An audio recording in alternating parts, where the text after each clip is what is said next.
Welcome to Policy on Demand. I'm Pat Brown.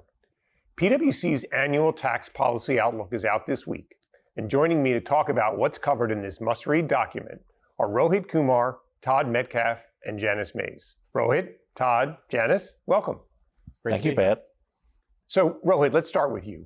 We discuss in the outlook how business leaders are facing the challenge of managing employees, operations, and supply chains at a time when the United States and other countries are facing significant macroeconomic risks. How important is it for business leaders to communicate with policymakers about the potential impact of legislative and regulatory proposals on economic growth, employment, and investment?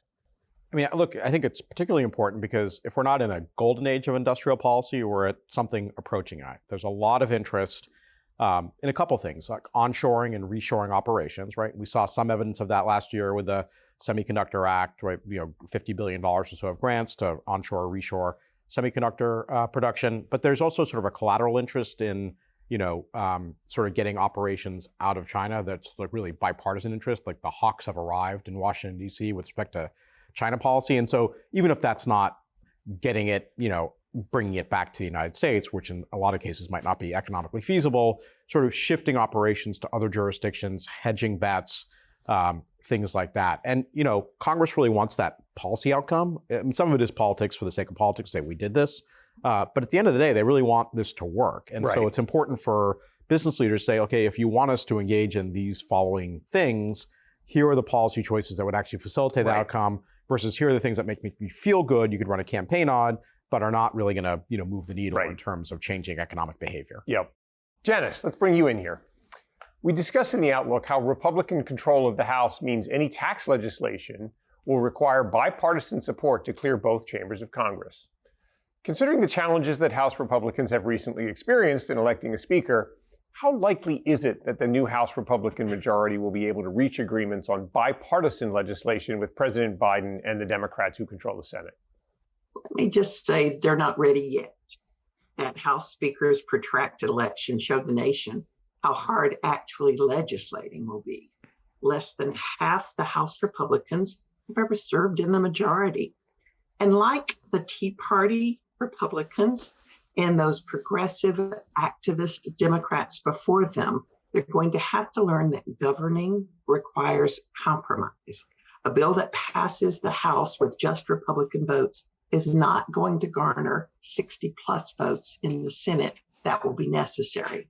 The first big test, I think, is going to be the public debt limit.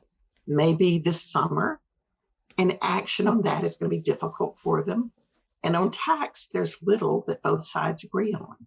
One possible tax opportunity later in the year, I think, that might evolve is if Congress acts to repeal that 1099K extra reporting requirement that the IRS has already delayed through this tax season. Right. If they can act on that, they might find a way to attract other tax provisions on that package. But we're just going to have to wait and see what their learning curve is this year. And as Janice, you mentioned, prospects for bipartisanship, the necessity of bipartisanship to get things done. We spent the last 2 years talking about reconciliation, something that presumably we will not be talking about for the next 2 years. That's correct. Rohit, back to you.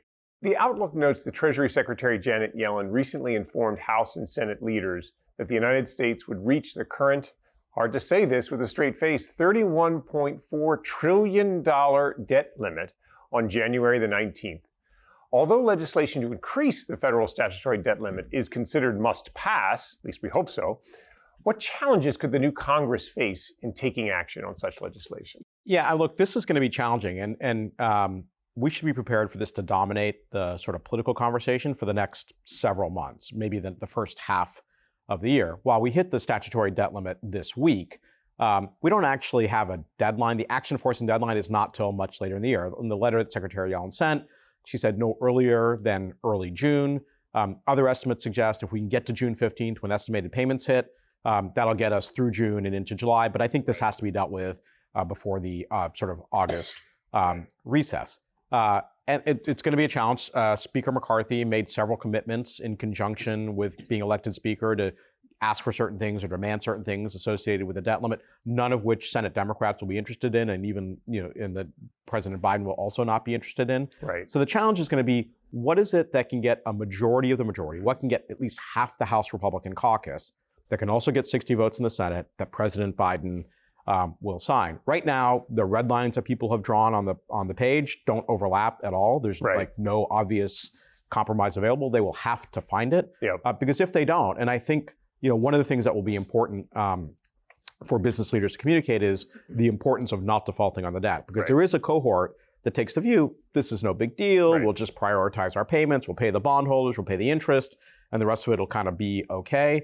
But that's really not the case. Like, the Fed ran a simulation in 2013. What happens when we default on our debt? And this is their best case scenario. Okay. Their best case scenario is a 2-quarter recession, a 30% drop in the stock market, unemployment is 1.3% higher than it would have been had we not defaulted on our debt. Corporate bonds are 2% higher than they would have been if we had not defaulted on our debt.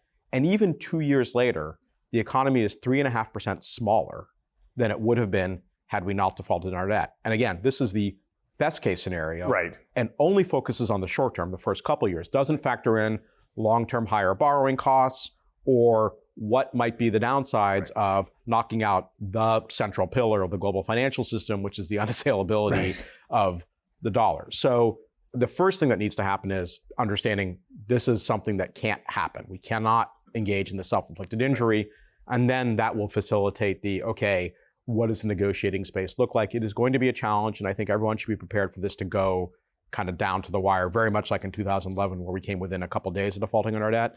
We feel like we're very much on the same path here in 2020. So it's interesting. It's implicit in the question, not implicit, explicit in the question that I asked is must pass legislation. Your point is that's not necessarily received wisdom. Going back to Janice's point is there's a learning curve for a lot of some lessons have to be learned. Some lessons can be taught, but some lessons have to be learned.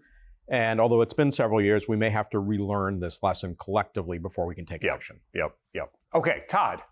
Yes. We do talk about in the Outlook how there will be limited prospects for new tax legislation. Janice talked about that, of course, already. Treasury, not likely to be idle. They may turn to administrative guidance in the year ahead as an alternative path to thinking about advancing President Biden's tax agenda. We can expect these efforts to be examined closely by members of Congress, in both chambers to be sure, but maybe particularly in the House, as well as non-governmental organizations, business stakeholders. So how important is it for business leaders to think about engaging with policymakers, frankly, on Capitol Hill as well as in Treasury when we talk about the regulatory process? So I think you're exactly right. I mean, when you can't legislate, the tendency of administrations is to, okay, well, what can we do? And what they can do is use the tools of the administrative state to sort of regulate behavior. But there are constraints on that. There are limits. I mean, we know that, you can't, Treasury can't just presumably impose a new tax. They have to work within the constraints of the statute. I think the point that you're making is that, the Congress is going to be examining, is Treasury stepping outside the traditional bounds and trying to curb excessive behavior at Treasury. That'll obviously, I think you're exactly right. That'll be probably more of a focus in the House.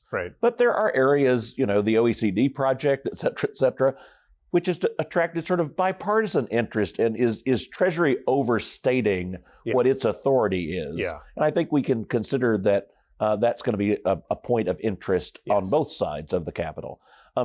In terms of engagement, look, we're not going to see a lot of legislation.